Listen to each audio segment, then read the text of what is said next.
Hola, muy buenas, bienvenidos a todos. En el vídeo de hoy vamos a ver cómo obtener el área de una superficie de revolución. Y para ver cómo construimos esta integral tenemos que tener muy claro los dos vídeos que hemos visto anteriormente donde obteníamos la longitud de una función. Bueno, pues antes de ver cómo construimos dicha integral tenemos que tener muy claro cuál es el sólido que obtenemos aquí.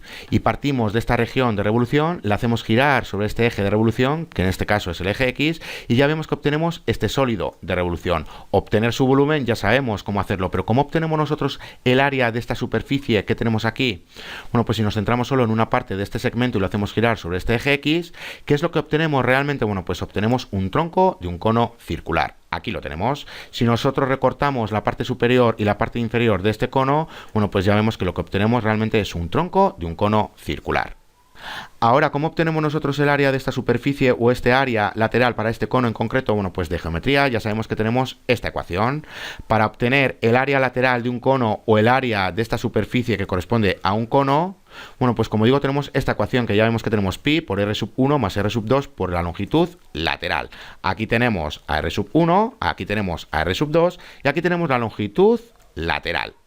Bueno, pues sabiendo que lo que obtenemos es realmente un tronco de un cono circular y que para obtener este área lateral realmente tenemos que emplear esta ecuación, ya deberíamos de saber cómo construir la integral. Y para verlo, bueno, pues partimos de esta región de revolución, la vamos a hacer girar sobre el eje X. ¿Y qué es lo que vamos a obtener? Bueno, pues recordar que vamos a obtener un cono. Ahora bien, ya sabemos que aquí tenemos este intervalo cerrado que va desde A hasta B y lo vamos a dividir en diferentes subintervalos. Bueno, pues lo dividimos en esta partición de aquí. Recordar que si nos centramos solo en un subintervalo, bueno, pues teníamos un rectángulo. Si hacemos girar este rectángulo sobre el eje X, no vamos a obtener realmente un cono. ¿Cómo obtenemos un cono? Bueno, pues si nosotros unimos estos dos puntos, ¿qué es lo que tenemos aquí? Realmente tenemos un trapezoide y si hacemos girar este trapezoide sobre el eje X, lo que obtenemos es el tronco de un cono circular.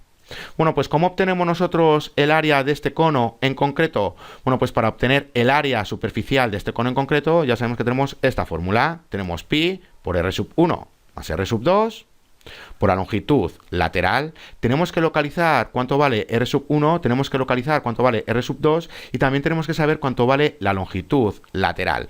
Bueno, pues para los radios ya vemos lo siguiente. Aquí tenemos r sub 1, que ya vemos que realmente corresponde a este valor funcional, a evaluar este punto final que corresponde a este subintervalo en el que nos encontramos.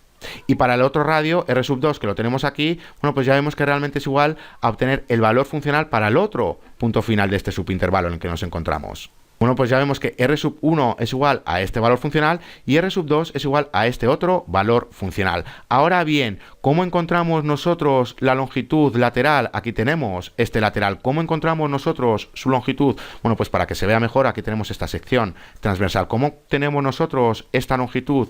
Realmente lo que tenemos aquí es un triángulo. Simplemente tenemos que emplear el teorema de Pitágoras. Y para ello, ¿cómo obtenemos nosotros esta altura? Ya sabemos que en este punto, que corresponde a este punto de aquí, es igual a r sub 1 y lo obtenemos con este valor funcional. Es decir, que si obtenemos este valor funcional, ya sabemos que lo que estamos obteniendo es la distancia que hay desde este punto hasta el eje X. Y para este otro punto que tenemos aquí, ya vemos que corresponde a r sub 2 y lo obtenemos con este otro valor funcional. Bueno, pues ya sabemos que con este valor funcional obtenemos este punto que corresponde a la distancia que hay desde este punto hasta el eje X. Bueno, pues si nosotros restamos estas dos distancias, ya sabemos que vamos a obtener esta distancia de aquí. ¿Y cómo obtenemos este cateto de aquí? ¿Qué es lo que tenemos aquí realmente? Aquí tenemos este subintervalo que ya sabemos que va desde este punto hasta este otro punto. Bueno, pues ¿cuál es la anchura de este subintervalo? Ya sabemos que tenemos que restar estos valores. Recordad que cuando tenemos este intervalo cerrado, ¿cuál es la distancia que hay entre estos dos puntos? Ya sabemos que tenemos b menos a. Bueno, pues como tenemos estos puntos finales, ya sabemos que tenemos esta resta de aquí. Bueno, pues como ya tenemos los catetos, ¿cómo obtenemos nosotros esta distancia? Empleando el teorema de Pitágoras. Aquí lo tenemos. Como digo, ya sabemos que este punto hace referencia a r sub 1, aquí lo tenemos, y este otro punto hace referencia a r sub 2, aquí lo tenemos. Bueno, pues como estamos obteniendo esta primera distancia y esta segunda distancia, si la restamos, ya sabemos que obtenemos esta de aquí. Y para obtener este otro cateto, ya sabemos que realmente lo que tenemos aquí es la anchura de este subintervalo. ¿Y cómo obtenemos nosotros la distancia que hay desde este punto hasta este otro punto? Simplemente obteniendo su resta. Bueno, pues como digo, aquí tenemos la longitud lateral. Acabamos de obtener también el radio sub 1 y el radio sub 2. Bueno, pues teniendo estos tres valores y sabiendo que la fórmula es, o la ecuación es pi por r sub 1 más r sub 2 por la longitud lateral, realizando las correspondientes sustituciones que acabamos de obtener, vamos a obtener el área de la superficie de este cono en el que nos encontramos. Aquí lo tenemos. Recordar que estos valores funcionales hacen referencia a r sub 1 y a r sub 2, a los radios, y ya sabemos que los tenemos que sumar. Y esta parte de aquí ya sabemos que hace referencia a la longitud lateral. Y recordar que hace dos vídeos ya vimos que realmente esta parte es equivalente a esta otra, o lo que es lo mismo es equivalente a esta otra, porque ya sabemos que lo que tenemos aquí es el ancho del subintervalo en el que nos encontramos. ¿Cómo encontrábamos esta equivalencia? Bueno, pues recordar que aquí tenemos el teorema del valor medio. Empleando el teorema del valor medio, ya sabemos que llegamos a esto de aquí. Si no os acordáis muy bien de cómo llegamos a esto de aquí, bueno, pues hace dos vídeos vimos cómo obtener la longitud de una función y empleábamos estas igualdades, empleando el teorema del valor medio. Bueno, pues como digo, empleando el teorema del valor medio, ya sabemos que este cociente de aquí es igual a esta derivada. Bueno, pues aquí tenemos el área de la superficie del cono en el que nos encontramos. Ahora bien, como ya sabemos que lo tenemos que obtener para todos los conos, bueno, pues ¿qué es lo que vamos a obtener? Ya sabemos que vamos a obtener la suma de Riemann. Recordad que como tenemos una constante, la podemos retirar de la suma. Bueno, pues con esto que estamos obteniendo el área de la superficie, pero realmente estamos obteniendo una aproximación y no queremos esa aproximación, sino que simplemente queremos el área. ¿Cómo obtenemos el área y no una aproximación? Haciendo que la norma tienda a cero. Si hacemos que la norma tienda a cero, ya sabemos que obtenemos este límite que hace referencia al área. Ahora bien, importante, ya vemos que aquí tenemos este valor funcional y aquí tenemos este otro valor funcional. Y recordad que estamos en este subintervalo en concreto. Bueno, pues estos puntos hacen referencia a estos valores funcionales. Ahora, ¿qué pasa si la norma tiende a cero? Ya sabemos que cuando la norma tiende a cero, todos los anchos de todos los subintervalos ya sabemos que tienden a cero. Bueno, pues si este subintervalo tiende a cero, ya sabemos que este punto se aproxima a este otro, lo que es lo mismo, ya vemos que este punto es igual a este otro punto. Bueno, pues ¿qué es lo que tendríamos aquí? Realmente aquí tendríamos este valor funcional que se repite dos veces, porque estamos en el mismo punto.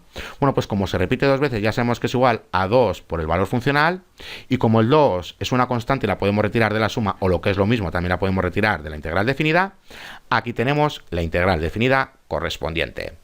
Ya vemos que aquí simplemente tenemos que emplear la propia función y aquí tenemos que obtener la derivada de la función. ¿Cómo hemos llegado aquí a obtener la propia función si simplemente estábamos sumando dos valores funcionales? Bueno, pues repetimos, aquí tenemos este intervalo en el que nos encontramos y aquí tenemos estos dos valores funcionales. Ahora bien, cuando la norma tiende a cero, eso significa que el ancho de todos los subintervalos tiende a cero, o lo que es lo mismo que este valor es igual a este otro. Bueno, pues como aparece dos veces en el límite que teníamos y como se trata del mismo valor funcional, bueno, pues es lo mismo que tener el mismo valor funcional multiplicado por 2. Pero como este 2 es una constante y la retiramos de la integral definida, bueno, pues aquí tenemos el resultado de la integral definida. Ahora bien, ¿qué pasa si hacemos girar esta región sobre el eje Y? Bueno, pues tenemos dos formas de obtener el resultado. La primera es la siguiente. Ya sabemos que del vídeo anterior tenemos esta integral definida, tenemos 2pi. Como digo, gracias al vídeo anterior donde habíamos visto los diferenciales, bueno, pues tenemos 2pi, tenemos c de, aquí tenemos f de y aquí tenemos 1 y tenemos esta derivada de aquí, f de y elevado al cuadrado, y luego ya simplemente tenemos que obtener la integral con respecto a y. ¿Qué es lo que está ocurriendo aquí? Bueno, pues como lo estamos haciendo girar sobre el eje Y, ya sabemos que tenemos que obtener los límites de integración que están sobre el eje Y. Si lo hacemos girar sobre el eje X, aquí tenemos los límites de integración que están sobre el eje X, pero si lo hacemos girar sobre el eje Y, tenemos que encontrar estos nuevos límites de integración. Bueno, pues aquí los tenemos. Ahora bien, como lo estamos haciendo girar sobre el eje Y, ya sabemos que tenemos que representar esta función en términos de Y, es decir, que tenemos X es igual a f de Y. Una vez que tenemos representada la ecuación en términos de Y, también tenemos que obtener su derivada con respecto a Y. Y luego, por último, bueno, pues simplemente tenemos que integrar con respecto a Y. Ahora bien, ¿cuál es la segunda forma que tenemos? Bueno, pues es la siguiente. Si nosotros hacemos girar esto sobre el eje Y, bueno, pues más o menos vamos a tener el plato tumbado, por así decirlo. Aquí tenemos Y y aquí tenemos AX. Bueno, pues en este primer caso ya hemos visto que R sub 1 es igual a este valor funcional y que R sub 2 es igual a este otro valor funcional. Ahora bien, ¿qué tenemos aquí? Aquí tenemos a Y, aquí tenemos a X. ¿Dónde tenemos R sub 1? Bueno, pues ya vemos que lo tenemos aquí. ¿Y dónde tenemos R sub 2? Lo tenemos aquí. ¿Cuánto vale R sub 1 en el punto en el que nos encontramos? ¿Y cuánto vale R sub 2? Bueno, pues en el punto en el que nos encontramos. Y como teníamos esto de aquí, pi por R sub 1 más R sub 2 por L, ¿cuánto vale R sub 1 y cuánto vale R sub 2? Bueno, pues estos valores que tenemos aquí. Ahora bien, haciendo que la norma tienda a 0, ya sabemos que el ancho de este subintervalo tiende a 0. Ya sabemos que este punto es igual a este punto, pero como lo tenemos dos veces, ya sabemos que tenemos 2 por x. La x, como la podemos retirar de la integral definida, bueno, pues llegamos a esta nueva integral definida. Esta vez, en vez de emplear la propia función, estamos empleando x, pero aquí estamos empleando la función tal cual en términos de x, y no hemos cambiado la función en términos de y, sino que estamos empleando la misma función en términos de x, los mismos límites de integración. Aunque estemos haciendo el giro sobre y, estamos con los límites sobre el eje x. Estamos con la función en términos de x, estamos obteniendo la derivada en términos de x, estamos obteniendo la integral en términos de x. La única diferencia es que aquí, en vez de emplear la función, simplemente estamos empleando x. Bueno, pues para terminar de entenderlo, vamos a realizar unos ejercicios. Tenemos que encontrar el área de la superficie que se forma al girar la gráfica de esta función de aquí sobre este intervalo cerrado alrededor del eje x. Bueno, pues como lo vamos a hacer girar alrededor del eje x, ya sabemos que tenemos esta integral definida. Ya sabemos que tenemos a b, la propia función, y luego ya sabemos que tenemos 1 más, tenemos que obtener la derivada con respecto a x, y luego ya simplemente tenemos que obtener esta integral definida con respecto a x. Bueno, pues ¿cuál es nuestra función? Ya sabemos que es la raíz cuadrada de 2. Bueno, pues antes de nada vamos a realizar la gráfica de esta función y nos vamos a centrar solo en este intervalo y lo vamos a hacer girar sobre el eje x para ver qué es lo que obtenemos. Bueno, pues aquí lo tenemos, realizamos la gráfica de esta función y solo nos centramos en este intervalo que va desde 1 hasta 4. Si lo hacemos girar sobre el eje x, ¿qué es lo que vamos a obtener? Vamos a obtener esta figura. Ahora bien, como lo hemos hecho girar sobre el eje x, ya sabemos que tenemos esta integral definida. ¿Cómo le damos solución? Bueno, pues antes de nada, ¿cuál es nuestro límite de integración? Ya sabemos que vamos desde 1 hasta 4. ¿Cuál es la función? Ya hemos visto que es la raíz cuadrada de x. ¿Y cuál es la derivada de la raíz cuadrada de x? Aquí la tenemos. Bueno, pues realizando las correspondientes sustituciones, llegamos a esta integral definida. ¿Cómo continuamos? Ya sabemos que este exponente eleva a los dos términos que tenemos aquí, y aquí, como tenemos una multiplicación, hace lo mismo. Llegamos a esto de aquí. En el denominador ya vemos que tenemos 4x. Ahora tenemos que buscar el denominador común para poder sumar estos dos números. Bueno, pues aquí lo tenemos. Una vez que realizamos la suma, bueno, pues ya sabemos que la raíz cuadrada de un cociente es igual al cociente de las raíces cuadradas. Aquí en el denominador ya vemos que tenemos 2 por la raíz cuadrada de x. Esta raíz cuadrada de x se cancela. Aquí, como tenemos una constante, la retiramos de la integral definida. Ya veis que estoy poniendo todos los pasos. Bueno, pues la retiramos de la integral definida. Ya vemos que este 2 se cancela y nos queda esta integral definida. ¿Cómo le damos solución? Aquí tenemos una función interna que ya sabemos que es igual a u. ¿Cuál es su derivada? Aquí la tenemos 4 por el diferencial de x. Ahora, como tenemos que despejar para el diferencial de x, que es lo que tenemos aquí, ya vemos que tenemos un cuarto del diferencial de u. Bueno, pues realizando las correspondientes sustituciones, pero antes de nada quiero recalcar en una cosa. Si no realizáis los cambios de los límites de integración en este punto, ya sabéis que una vez que obtengamos este resultado, vamos a tener que sustituir la u por esta función interna. Ahora bien, si queréis emplear el teorema fundamental de cálculo empleando u, tenemos que cambiar estos límites de integración. ¿Cómo los cambiamos? Bueno, pues ya sabemos que cuando x es igual a 1, u es igual a 5, y que cuando x es igual a 4, ya vemos que u es igual a 17. Bueno, pues aquí tenemos los nuevos límites de integración. ¿Qué significa esto? Que al emplear el teorema fundamental de cálculo, emplearemos u y no emplearemos la función interna. Bueno, pues, como digo, realizando las correspondientes sustituciones, llegamos a esto de aquí. Esta constante la retiramos de la integral definida. ¿Cómo le damos solución? Ya sabemos que tenemos este resultado, o lo que es lo mismo, aquí tenemos 2 tercios. Multiplicamos las dos fracciones, llegamos a esta fracción de aquí, la reducimos y tenemos un sexto. Bueno, pues aquí ya simplemente tenemos que emplear el teorema fundamental de cálculo y como hemos realizado el cambio de los límites de integración, simplemente podemos emplear u y no la función interna. Bueno, pues empleando el teorema fundamental del cálculo, ya vemos que obtenemos esta aproximación de aquí. Esta aproximación de aquí hace referencia al área de la superficie para este sólido de revolución. Bueno, pues vamos a realizar el último ejercicio y dejamos el vídeo donde vamos a ver las dos alternativas que teníamos. Bueno, pues vamos a verlo rápidamente. Y nos dice lo siguiente, que encuentre el área de la superficie que se forma cuando la gráfica de y es igual a x elevado a un tercio sobre este intervalo cerrado, bueno, pues que gira alrededor del eje y. Esta vez lo vamos a hacer girar alrededor del eje y. Ya sabemos que tenemos dos formas de hacerlo.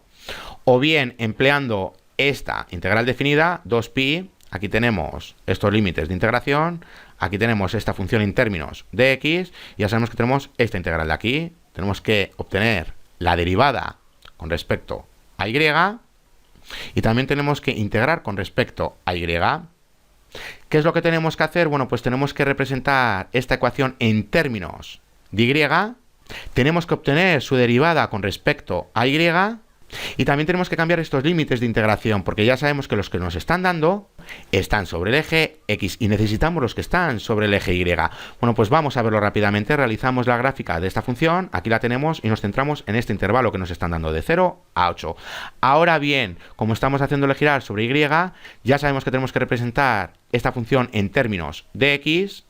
Ya sabemos que tenemos que obtener su derivada con respecto a x, que tenemos que obtener la integral con respecto a x y que tenemos que cambiar estos límites de integración. Necesitamos los que están sobre el eje y. ¿Cómo los obtenemos? Bueno, pues aquí tenemos la ecuación en términos de y, aquí tenemos su derivada con respecto a y, y cuando x es igual a 0, bueno, pues ya vemos que y es igual a 0, empleando esta nueva ecuación. Y cuando x es igual a 8, bueno, pues ya vemos que y es igual a 2. Bueno, pues aquí tenemos el nuevo límite de integración. Ya vemos que esta vez vamos desde 0 hasta 2, porque lo hacemos girar sobre el eje y. Si lo hacemos girar sobre el eje x, ya sabemos que tenemos este otro intervalo que está sobre el eje x.